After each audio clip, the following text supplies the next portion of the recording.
I came home early from a business trip, unlocked the door, and walked straight into a nightmare.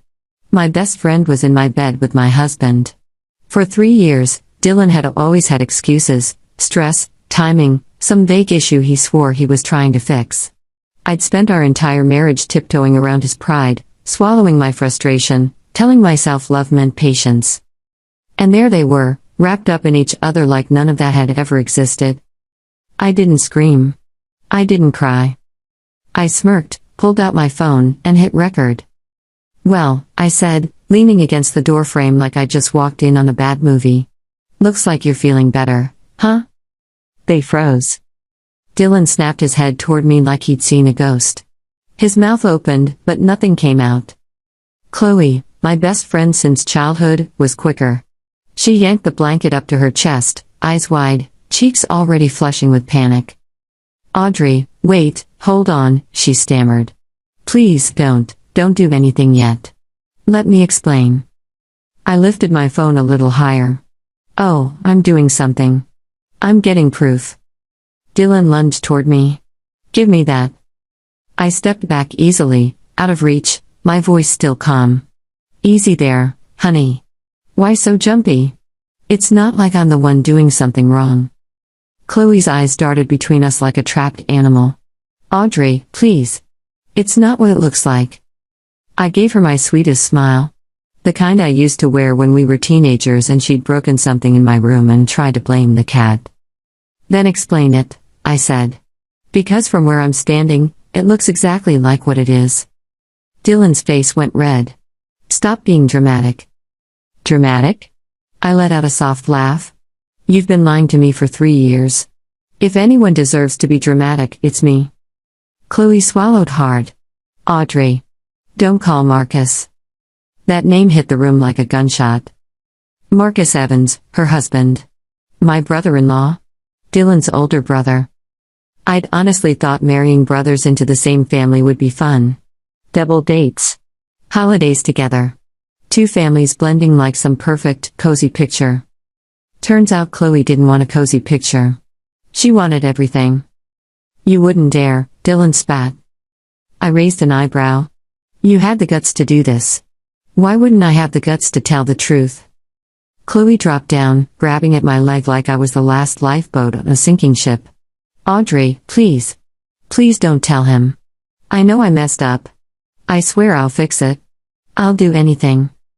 I looked down at her, my best friend, kneeling on my bedroom floor, shaking, begging. And I almost laughed. "Chloe," I said softly, patting her shoulder like she was a child having a tantrum. "Get up. The floor's cold."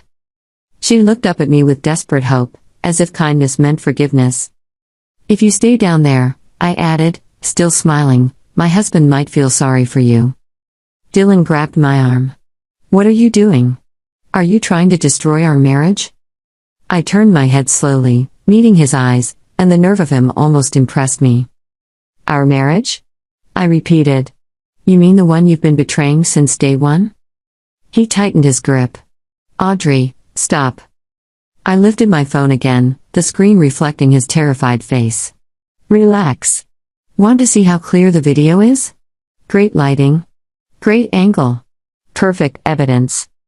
Chloe reached for my phone. I dodged without even trying. "Oh," I said thoughtfully, like I was brainstorming a caption. Maybe I should title it something cute. Like, "My husband and my best friend, behind the scenes." Her hands curled into fists. She was trembling with rage now, not just fear. Then my phone rang. "Marcus." I answered and put it on speaker. "Hey," Marcus said, voice steady. "I'm downstairs. What's the apartment number?" Chloe went so pale she looked hollowed out. I didn't answer right away. I glanced at Dylan. Then at Chloe. Then back at the phone. "Come up," I said simply. "I'll leave the door unlocked." The silence that followed was thick and suffocating. Chloe's breathing turned shallow and fast. Dylan looked like he might bolt. Footsteps echoed in the hallway a minute later. I sat down in a chair like I had all the time in the world, lifted my phone again, and started recording, because if someone tried to twist this, I wanted every second documented. The door opened. Marcus walked in. He didn't look angry at first. He didn't look anything. His face was blank, controlled, like he'd stepped into a meeting instead of a disaster. His gaze swept the room, took in the mess, the rumpled sheets, Chloe clutching the blanket, Dylan standing there like a guilty child. Then Marcus's eyes landed on his younger brother. Dylan's voice cracked. "Marcus." Marcus didn't answer him. He looked at me. I held up my phone, still recording. He gave one short nod, like he understood everything without a single word. Chloe's knees gave out. She slid to the floor, tears spilling over. "Marcus, please, this isn't what you think." "Stop," Marcus said. One word. That's all it took to cut her off completely. I watched, weirdly detached. I was the one who'd been betrayed, but in that moment it felt like I was watching some cheap soap opera play out in my bedroom. Marcus finally spoke again, voice low and cold. "Get dressed. Both of you." They fumbled with their clothes, hands shaking, avoiding eye contact. Dylan kept looking at Marcus like he was waiting for permission to breathe. Once they were decent, Marcus stepped forward and hit Dylan hard, fast, controlled, nothing theatrical. Dylan stumbled back, shocked more than anything, and Marcus grabbed him again, shoving him away like something he couldn't stand to touch. Then Marcus turned, eyes burning. "How long?" he demanded. Silence. I answered, because apparently I was the only one in the room capable of speaking like an adult. 3 years, I said. Chloe sobbed louder, as if crying could erase time. 3 years. Exactly how long I'd been married. So it hadn't been a mistake. It hadn't been a lapse. It had been a choice they'd made over and over, every time Dylan came home to me with another excuse, every time Chloe hugged me like a sister and smiled in my face. Marcus's jaw clenched. "Look at me when you talk," he snapped at Dylan. Dylan forced his head up, eyes glassy, terrified. "Bro, Don't," Marcus cut in. His voice sharpened into something almost frightening. "Don't call me that. I don't have a brother like you." Dylan looked like he might throw up. Chloe crawled toward Marcus, grabbing at his pants leg. "Honey, I'm sorry. I was lonely. You were always working. I made a mistake, just forgive me this once. I'll cut him off. I swear. I'll do anything." She cried like her heart was breaking, but I saw the truth beneath it. Marcus had money. Marcus had stability. Marcus had a life she didn't want to lose. It wasn't love in her eyes. It was panic. Marcus didn't even look down at her. "Get out," he said flatly. Chloe's head snapped up. "No. We can't, Marcus, please." I said get out. Dylan swallowed hard. "Marcus, please, don't." Marcus turned on him. "You're done." I stood and walked to Marcus's side, phone still in my hand. "I've got everything," I said quietly. "Every second. Every lie. Let's go. I don't want to stay in this room another minute." Marcus nodded once. Behind us, Chloe's voice rose into a wail. Dylan tried to step forward like he could stop the world from collapsing. I turned back with a polite smile that didn't reach my eyes. "Why?" Dylan choked. "Why are you doing this?" I blinked at him. "Because you did it first." And then I walked out with Marcus, leaving them in the wreckage they made. The next morning, there was chaos in my company lobby. I was in my office with coffee when a coworker rushed in, breathless. "Audrey, Chloe's mom is downstairs. She's making a scene. She's saying you stole her daughter's husband." I almost choked on my coffee. Of course she was. I set the cup down and stood. "Let's go see." In the lobby, Mrs. Davis was putting on a performance like she was on a stage, loud voice, dramatic hands, fake tears. "Everyone, listen," she cried. "This woman is shameless. She seduced my daughter's husband and ruined her marriage." A few people were already watching, whispering. The receptionist looked trapped behind the desk. I leaned against the counter and watched for a moment, amused. Then the receptionist spotted me and exhaled in relief. "Mrs. Davis. Ms. Blake is here." Mrs. Davis spun around, eyes blazing. The moment she saw how calm I was, Her anger doubled. "Oh, you've got nerve," she snapped. "Showing your face after what you've done." "Why not?" I asked, tilting my head. "Should I hide like someone who actually did something wrong?" Her face turned red. "Don't twist this around. My daughter and her husband were perfectly happy until you came along." I scoffed. "Is Chloe still lying to you? I thought she outgrew that." Mrs. Davis faltered. "What are you talking about?" I widened my eyes like I'd just realized something. "Oh. She didn't tell you?" A hush spread across the lobby.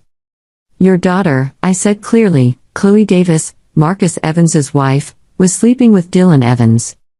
Gasps. Someone actually covered their mouth. Mrs. Davis's expression cracked. "You're making that up." I pulled out my phone. "Want proof?" I recorded them. Her bravado evaporated. You wouldn't. If you care about my daughter at all?" I cut her off, still calm. "If you care about your daughter, you should tell her to stop chasing other women's husbands. The divorce is already moving forward. Making a scene here won't change reality." Mrs. Davis looked like she might explode. "My daughter can't get divorced." I let out a short laugh. "Because you can't let go of Marcus's money? Or because you think Dylan's excuses made him less than Marcus?" Her mouth opened and closed, helpless. "Don't worry," I added, voice sweet. "Chloe clearly had no problem with Dylan behind my back." Mrs. Davis pointed at me, shaking. "How can you be so disgusting?" "Go home," I said, my tone sharpening for the first time.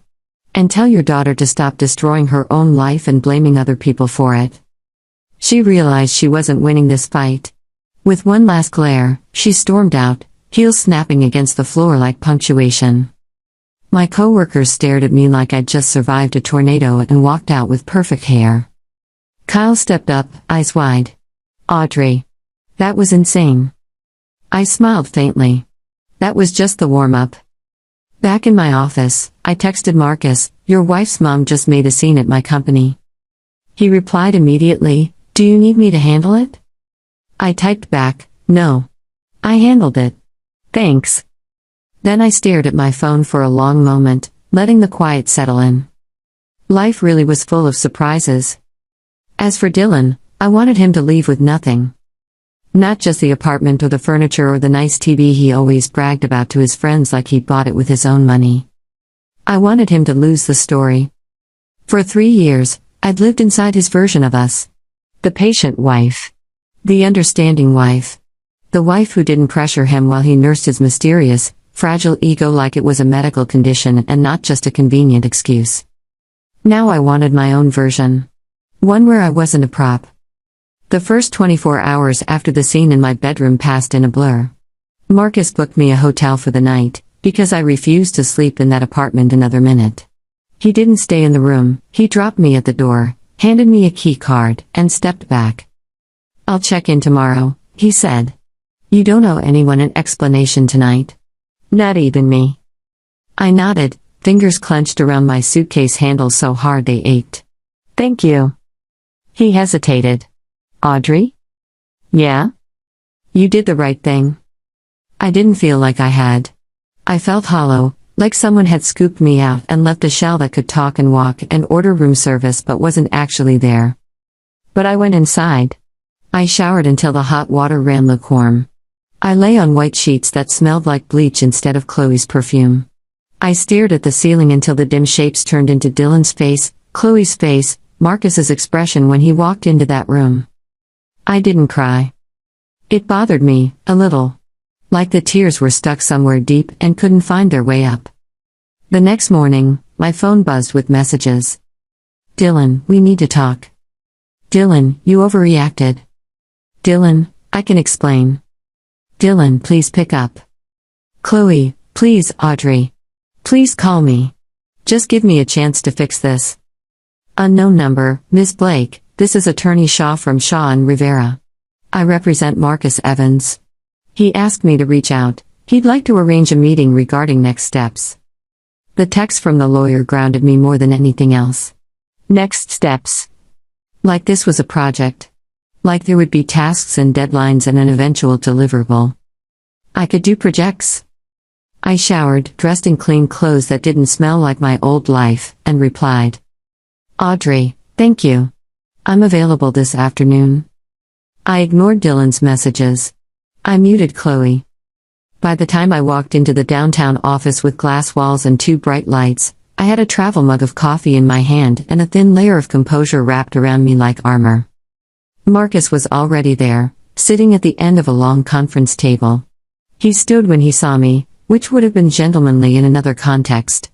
Here, it just felt strange, like we were pretending to be normal people walking through a normal day. Hey, he said quietly. Hey. I sat opposite him.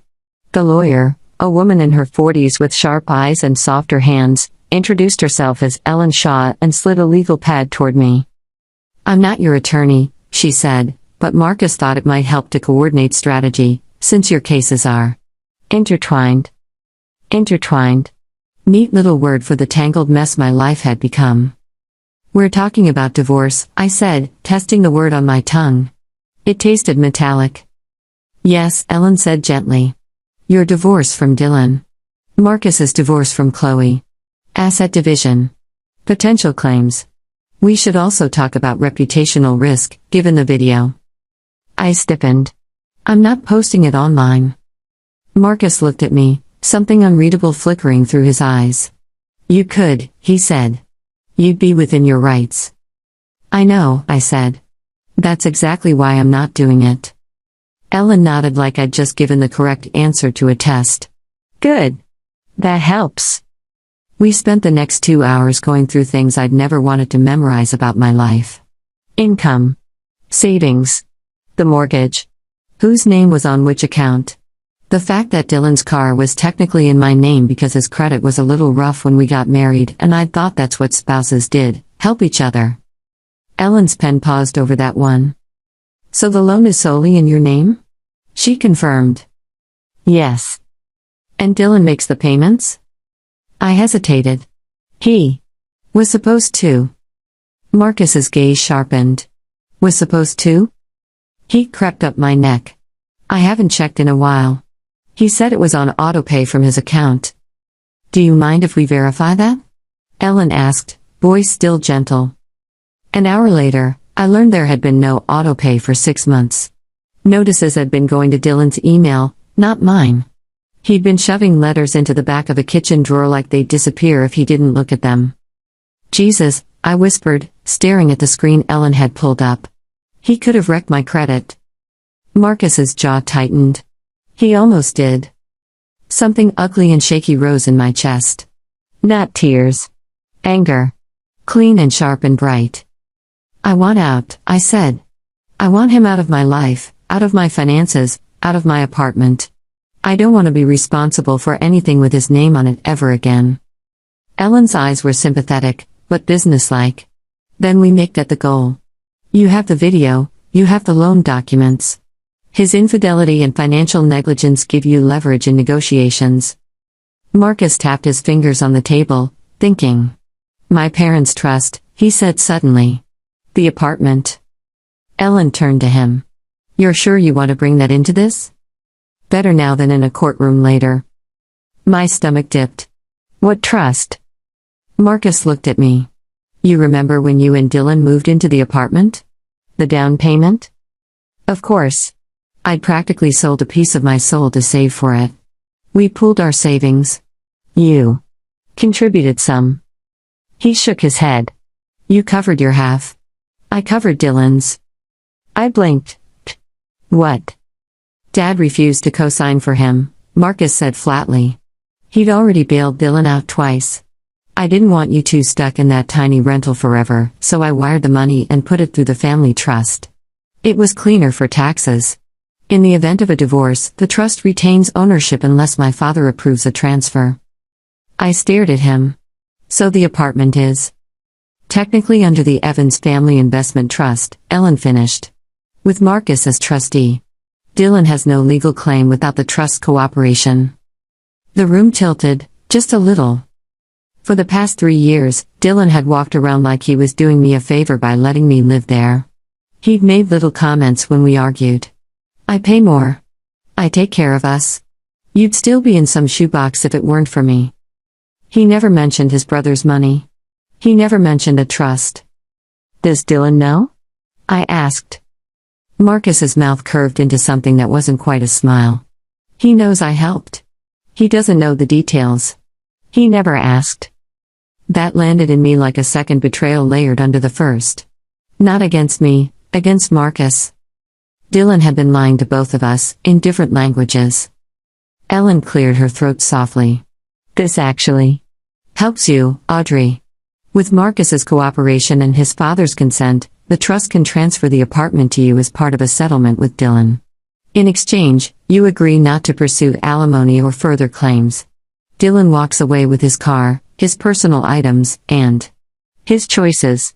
You keep your home, your credit, and your recordings. And Marcus? I asked. What do you get out of this? His expression didn't change, but something eased around his eyes. My freedom. And the knowledge that Dylan doesn't get to use what my parents built as a cushion for cheating on his wife. I looked down at my hands. They weren't shaking anymore. Okay, I said. Let's do that. Ellen nodded. There's one more thing. Of course there was. Chloe's mother came to your workplace, she said. That could escalate. She may try to file complaints, spread rumors, claim harassment. We should get ahead of that. I thought of Mrs. Davis in the lobby, shrieking about stolen husbands. What do you need from me? I asked. A timeline, Ellen said. Names. Anyone who witnessed the confrontation.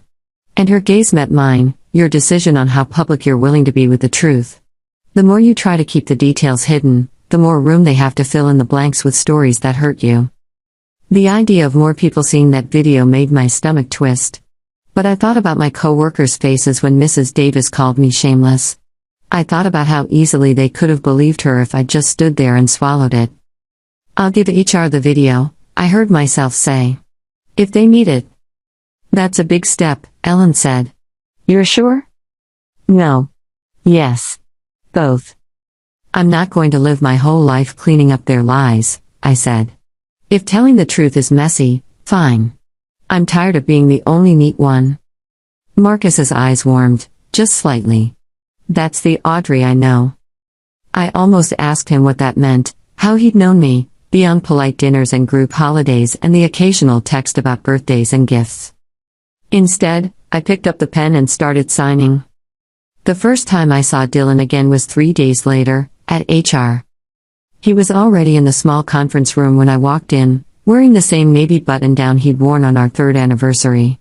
I remembered because he'd spilled red wine on it that night and snapped at me for distracting him while he poured. He'd gotten the stain out. Or bought a new shirt. Either way, it fit him too well. He stood when I came in, like this was some marital therapy session instead of an HR meeting. Audrey, thank God. This is all a huge misunderstanding. I didn't look at him. Where's Linda? Our HR manager, Linda Patel, came in right behind me with a folder in her hands and a calm, unreadable expression. Thank you both for coming, she said, taking a seat. I want to go over some concerns that were raised following an incident in the lobby.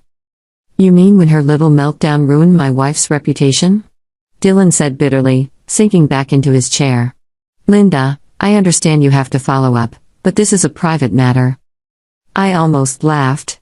He still said my wife like it was a fact, not a rapidly expiring technicality. Linda glanced at him, then at me. Personal matters become company matters when they cause disruptions in the workplace. Mrs. Davis's outburst upset staff, disrupted operations, and involved accusations between 2 employees, Chloe and Audrey, that could potentially lead to a hostile environment claim. Dylan stiffened. Chloe doesn't even work here, technically. She's a contractor. Yes, Linda said smoothly. And as a contractor, she represents the company in front of clients. Her personal conduct matters too. But right now, I'm more concerned about Ms. Blake. She was accused in front of coworkers of breaking up a marriage. Audrey, you said you had evidence that contradicts that claim? The room went quiet. This was it. The line between hiding to avoid humiliation and stepping forward to reclaim the narrative. 3 weeks ago, I would have shrunk, apologized for the commotion, tried to smooth everything over.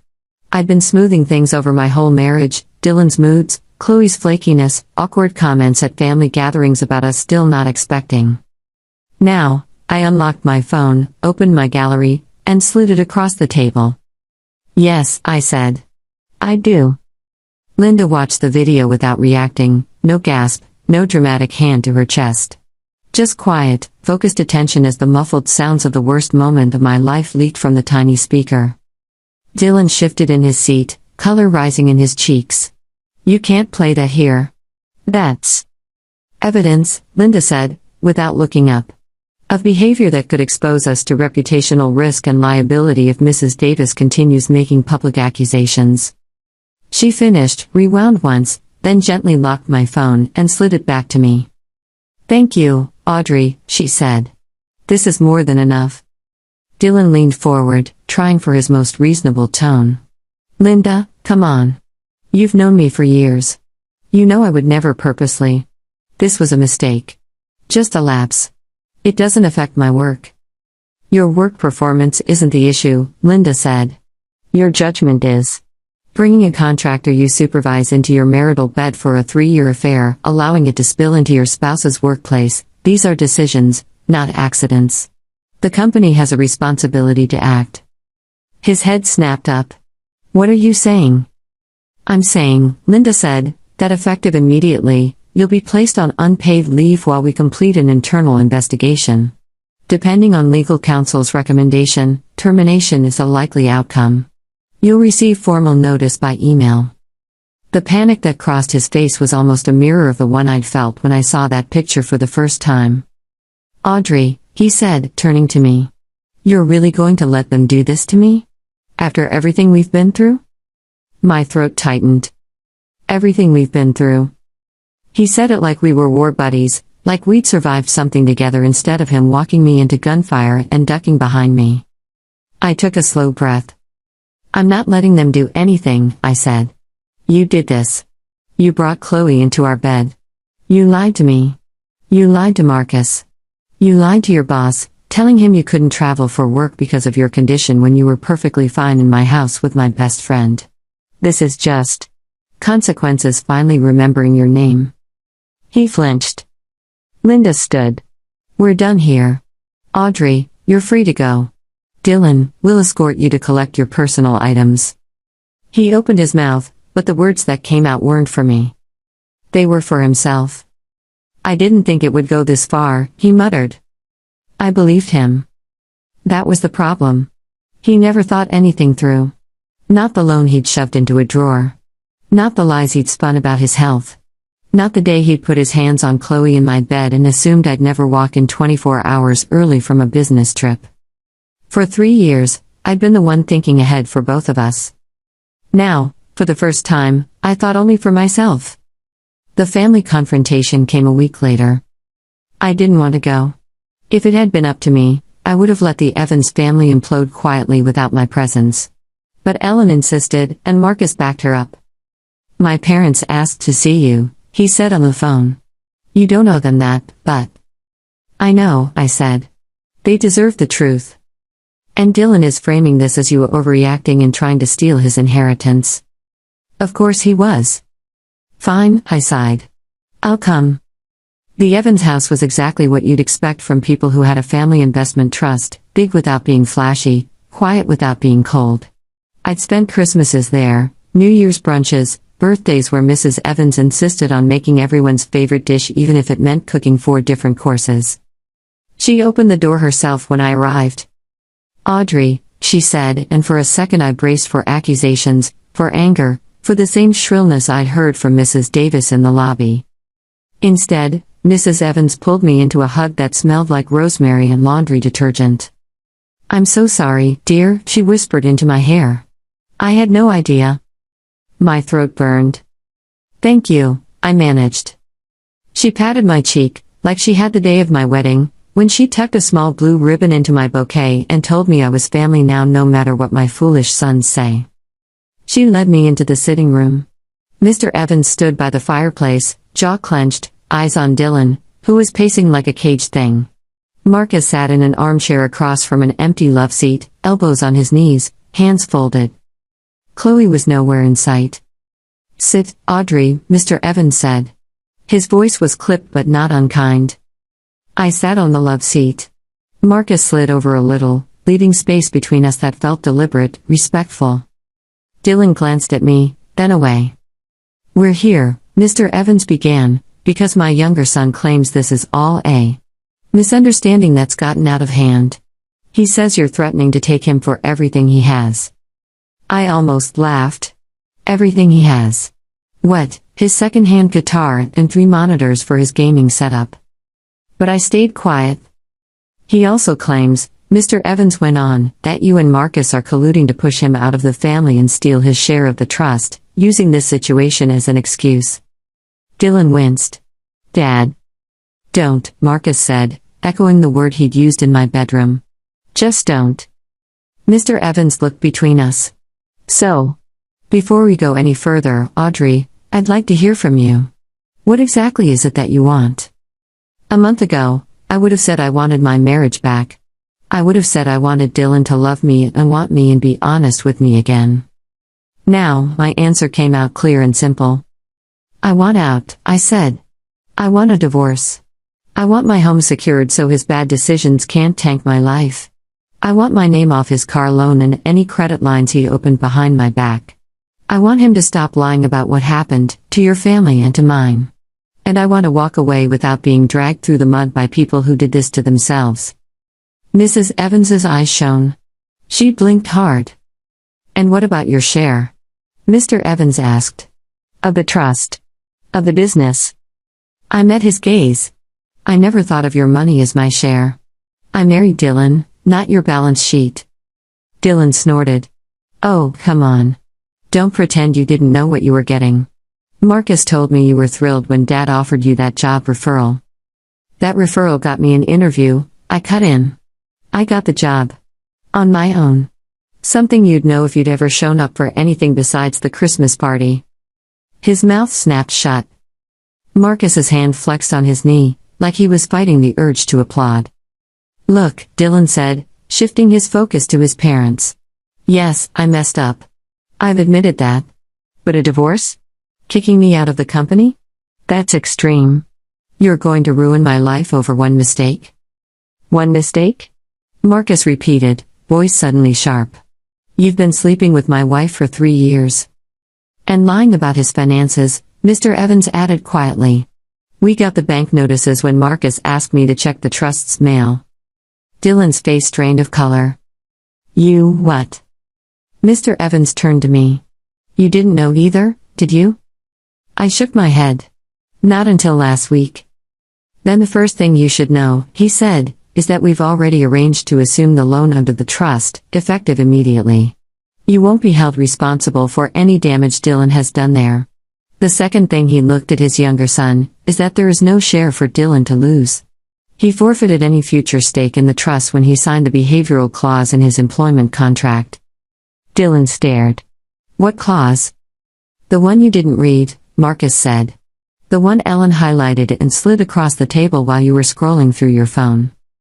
I remembered that day faintly, Dylan bragging about joining the family company, saying it meant job security for life. "It stated," Mr. Evans said, "that any employee who engages in sustained misconduct that damages the company's reputation or causes significant harm to immediate family members forfeits their eligibility for future equity distributions." He turned to me. "We added the harm to immediate family part after Marcus's divorce from his college girlfriend nearly cost us a major client. You can thank your brother-in-law for that bit of foresight." Marcus's ears went slightly pink. "You're welcome," he muttered. "So you see," Mr. Evans said, looking back at Dylan, "Audrey and Marcus are not stealing anything from you. You threw it away yourself. All we're doing now is making sure Audrey doesn't go down with you." Dylan looked like someone had pulled the floor out from under him. "You can't do this," he whispered. "I'm your son." Mr. Evans's expression softened, but only slightly. "You will always be my son. That doesn't mean I finance your choices without consequences." He turned to me. "As for you, Audrey," he said, "if you wish to remain in the apartment, the trust will transfer ownership to you, as Marcus and Ellen proposed. Consider it a belated acknowledgement of the fact that you've been more responsible with our resources than the person who shares our blood. My vision blurred for a second. I blinked it clear. Thank you, I said quietly. But I'm not staying in a museum of my marriage. Not like it is now. Mrs. Evans leaned forward. You can repaint, she said softly. Change the furniture. Make it yours. Not theirs. The words landed harder than she probably intended. Make it yours. Not theirs. We spent another hour going over logistics, paperwork, timelines, who would talk to which lawyers when. Dylan alternated between sulking and pleading, occasionally shooting me wounded looks like I was the one walking away from a faithful partner instead of the other way around. At one point, he burst out, "You're really going to burn it all down over sex?" The quiet that followed was almost physical. I smiled, thin and brittle. This isn't about sex, I said. If it were just about that, you could have told me you were unhappy, that you wanted to open the marriage, that you needed something I couldn't give you. That would have hurt, but at least it would have been honest. He scoffed. You would have never agreed to that. No, I said. You're right. I wouldn't have. Which is probably why you lied. Because you wanted the comfort of my loyalty and the thrill of sneaking around with my best friend. His eyes flashed. You're not perfect, you know. You're always working, always on your phone, always talking about promotions and clients. You made me feel like I was never enough. It was the first honest thing he'd said in weeks. And it hurt, because there was a grain of truth embedded in the accusation. I had been focused on my career. I had chased deadlines and numbers and the next step up the ladder, because I believed that building something for myself meant we'd both be safer, more stable. I thought I was doing it for us. You could have talked to me, I said softly. Instead you punished me. His brow furrowed. Punished you? For wanting a life beyond you, I said. You used your condition as a weapon. Every time I tried to initiate, you turned it into a referendum on my patience. Every time I got frustrated, you accused me of being selfish. You knew how much I wanted kids, and you dangled that dream over my head while you gave yourself freely to someone who demanded nothing from you but secrecy. He flinched like I'd hit him. Marcus looked at me sharply. You wanted kids? He asked quietly. I didn't look at him. Not anymore. Not with someone who uses them as leverage. Mrs. Evans wiped at her eyes. Yes, you did, she said. You used to light up whenever I held a baby at church. Dylan shook his head, muttering something under his breath about me making everything about feelings. For the first time, I realized that no explanation would ever land with him. Not really. His world was made of excuses and temporary discomforts, smoothed over with other people's sacrifices. I was done sacrificing. The divorce itself was almost anticlimactic. Ellen worked faster than I thought possible. Within 6 weeks, we had a draft settlement agreement on the table. Dylan would get his car, his personal belongings, and a small cash payout from the trust, just enough to keep a judge from questioning the fairness of it. I would keep the apartment, free and clear. The loan was transferred. My name was off his debts. There was a mutual no disparagement clause attached to a penalty significant enough to make even Dylan's foggy sense of consequences sharpen. But what if he still talks? I asked Ellen. To people, I mean. At bars. To mutual friends. He will, she said. People like him always do. But he won't say anything publicly traceable to you or the company if he has any sense. And if he does, we'll deal with it. What about the video? I asked. She slid a separate document across the table. That's your line in the sand. You agree not to publish it publicly. He agrees not to contest its use in any legal proceedings if needed. You keep the master copy. Marcus has an encrypted backup. If Dylan violates the agreement in any serious way, we pull it out. I stared at the thin stack of paper that represented the complete dismantling of my marriage. When I walked in and saw them, I said slowly, I thought I wanted to destroy him. I thought I wanted to blast that video on a screen in Times Square. And now? Ellen asked. Now, I said, I just want peace. She smiled faintly. Then sign. And go build it? The judge barely glanced at us when we appeared in court 3 weeks later. No dramatic gavel, no monologue about sanctity of marriage. Just a tired man in a robe confirming we understood the terms and had signed voluntarily. Divorce granted, he said. Next case. And that was it. 1 minute, I was someone's wife. The next, I was just me. Afterward, I stepped out of the courthouse into pale sunlight that made everything look too sharp. Dylan hovered a few yards away with his lawyer, watching me like he wanted to say something and couldn't decide if it would be an apology, an accusation, or a plea. I didn't wait to find out. Do you need a ride? A voice asked behind me. I turned. Marcus stood there in a charcoal suit, tie loosened, eyes searching my face. No, I said. I took the train. His mouth twitched. You always did like doing things the hard way.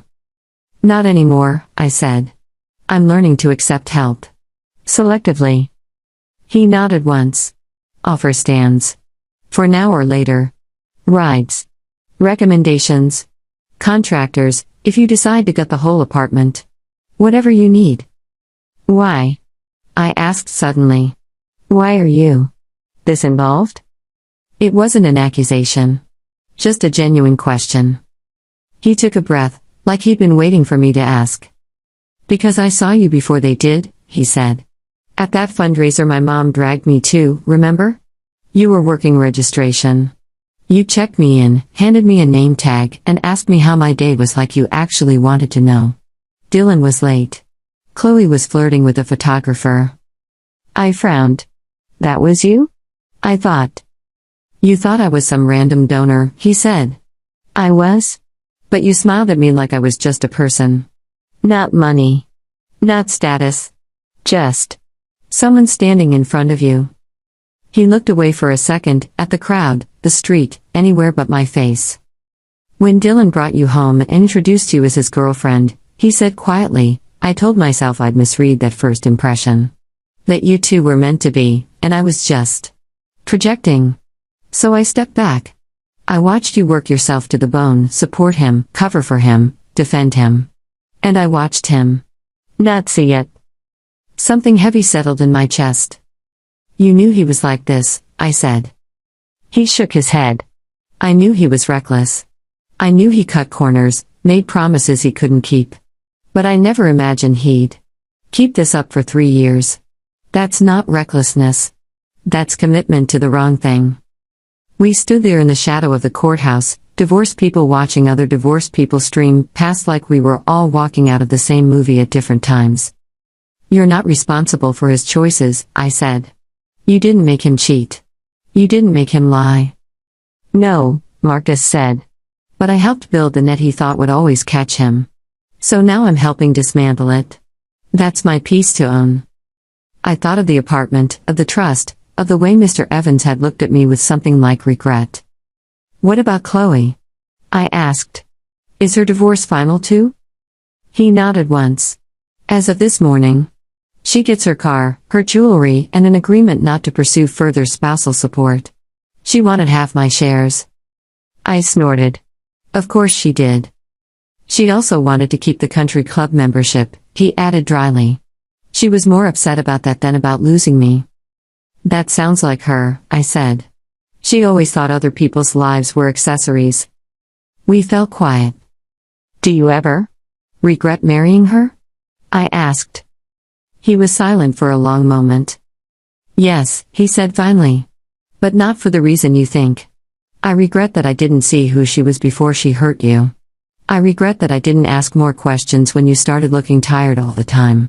I regret that when you called me last month and asked if I knew why Dylan suddenly refused to be intimate, I told you to give him space instead of telling you to check his phone. I blinked. Wait. What? He looked startled. You don't remember? You were in the cab on the way to the airport. You said he told you it was stress again. You asked if he'd said anything to me. I searched my memory. The call came back in fragments, traffic noise, my own voice tight with worry, Marcus on Bluetooth saying he was heading into a meeting and could we talk later. I thought you were talking about his performance at work, I said weakly. You didn't. I never said. He rubbed a hand over his face. Of course you didn't. Because you're discreet. Because you protect people's dignity, even when they don't deserve it. Something shifted between us then, not romantic, not yet, but something like alignment. Like two people standing on opposite sides of the same fault line, realizing they'd both been feeling the tremors for years. I'm not ready, I blurted, before he could say anything that would make the ground under my feet feel any less certain. For anything. With anyone. I need to figure out who I am without being someone's wife, or someone's best friend, or someone's amazing sister-in-law. I know, he said. I'm not asking you for anything. Our eyes met. Not yet, he added, so soft I almost missed it. I didn't answer. That night, I went back to the apartment for the first time since everything exploded. It felt smaller than I remembered. Quieter. The walls seemed closer, the furniture oddly anonymous, like it belonged to a staged listing online and not to a life I'd actually lived. I walked through each room slowly. The kitchen, where Dylan had tossed bills into drawers and called it handling it. The bathroom, where I'd sat on the edge of the tub and cried once when my period was a week late and then arrived anyway, convincing myself it was fine, that maybe it was for the best until he felt ready. The bedroom. The bed was stripped bare. The sheets were gone. Marcus had sent a cleaning service in while I was at the hotel, and they'd apparently exercised mercy on my behalf. The mattress alone looked harmless. I stood there, breathing in the faint scent of generic detergent and something else underneath. Memory. Then I walked to the window, opened it wide, and let the cold air in. The next morning, I made a list. Not of Dylan's offenses, or Chloe's lies, or Mrs. Davis's theatrics. A list of things I wanted my life to be. Silence without tension. Work that didn't require me to shrink myself at home so someone else felt big enough. Friendships that weren't one-way pipelines of emotional labor. I wrote a dog and underlined it twice, then laughed out loud. Maybe not yet. Baby steps. As weeks turned into months, the story spread the way stories always do. Not from me. Not from Marcus. From cousins who'd heard from a neighbor who'd seen something on Chloe's private Instagram before she locked it down. From a guy Dylan used to game with who worked in IT and recognized his username in a chat log screenshot. People chose sides, as they always do. Some chose poorly. Those people quietly faded from my contacts. Every so often, Dylan would text. I miss you. I made a mistake. We were good together. I never replied. Once, late at night after too much wine and a particularly lonely day, I scribbled out a response in my notes app. We were never good, I wrote. I was good. I made you look good. You mistook that for us. I deleted it without sending. Not because he didn't deserve to hear it, but because I didn't need him to understand in order for it to be true. One afternoon, months later, I ran into Chloe by accident. It was at the mall, of all places. I'd gone to return a blazer that felt too much like the old version of me, tailored, serious, ready to smile at clients while swallowing my own exhaustion. She was standing in the middle of a boutique, holding a dress up to herself in front of a mirror. For a second, I didn't recognize her. She'd lost weight. Her hair, once glossy and perfectly styled, hung limp around her face. When our eyes met in the reflection, her hands went slack. The dress slipped from her fingers. Audrey, she breathed. God. I was going to call you. I've been meaning to. I just didn't know how to. You shouldn't, I said. You lost that privilege. She swallowed, blinking rapidly. I know I'm the worst person you've ever met. I don't sleep. I keep thinking about that day, about Marcus's face, about your face. This isn't about how you feel, I said. Not anymore. She flinched. Her voice cracked. I wanted to say I'm sorry. I know that doesn't fix anything. I know I don't deserve forgiveness. But I need you to know there was never a moment where I didn't feel guilty. I thought of the video. The way she'd smiled, eyes bright, like she was getting away with something delicious. Guilt isn't the same as remorse, I said softly. Guilt is about how you feel looking at yourself. Remorse is about what you do next. She opened her mouth, closed it again. I lost everything, she whispered. My marriage. My house. Marcus. You. You chose Dylan, I said. Over all of that. Repeatedly. Her eyes filled. He said you didn't. He said you weren't interested in. He said you made him feel like a failure. That you were cold. That you cared more about work than him.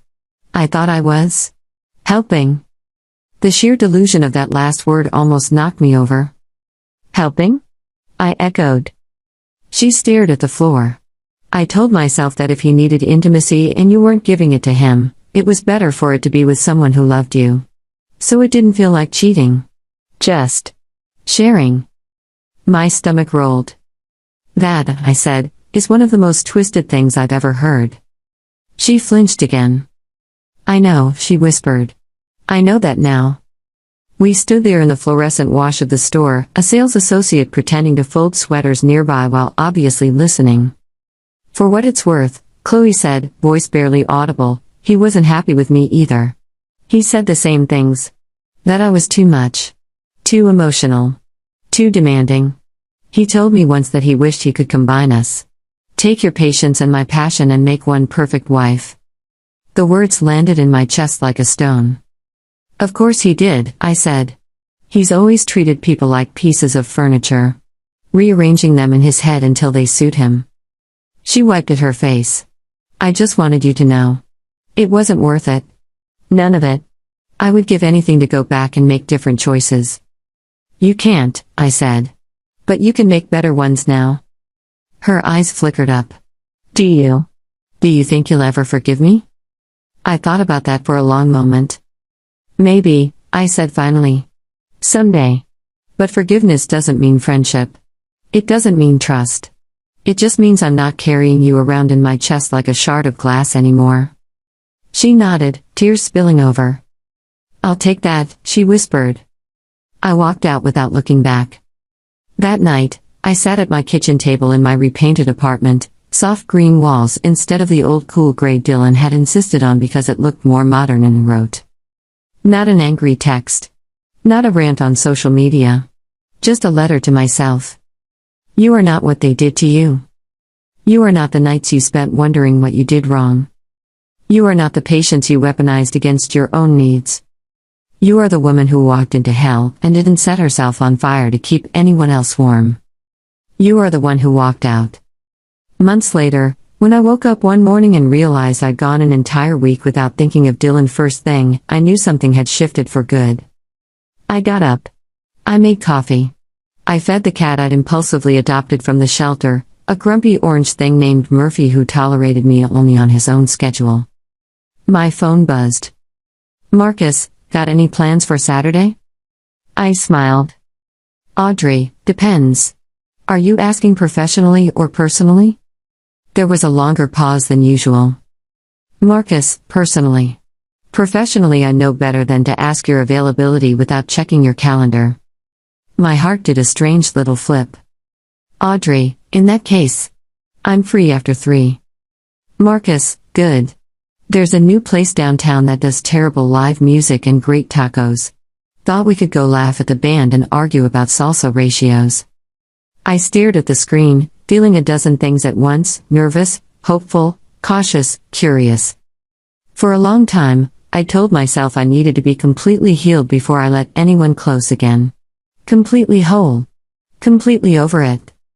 But maybe healing wasn't some finish line you crossed on a Tuesday with a certificate. Maybe it was a series of choices to do things differently, one small decision at a time. To tell the truth instead of smoothing it over. To walk away instead of staying to be chosen last.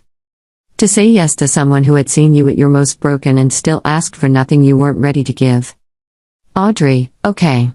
But if the band is secretly good, I reserve the right to admit it. Marcus, deal. I'll pick you up at 3:15.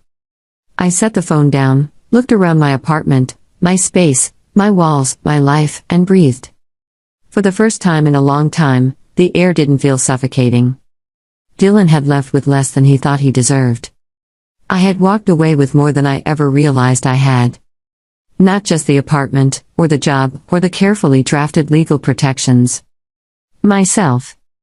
And as scary as it was, that felt like enough to build something new on. Maybe even something better.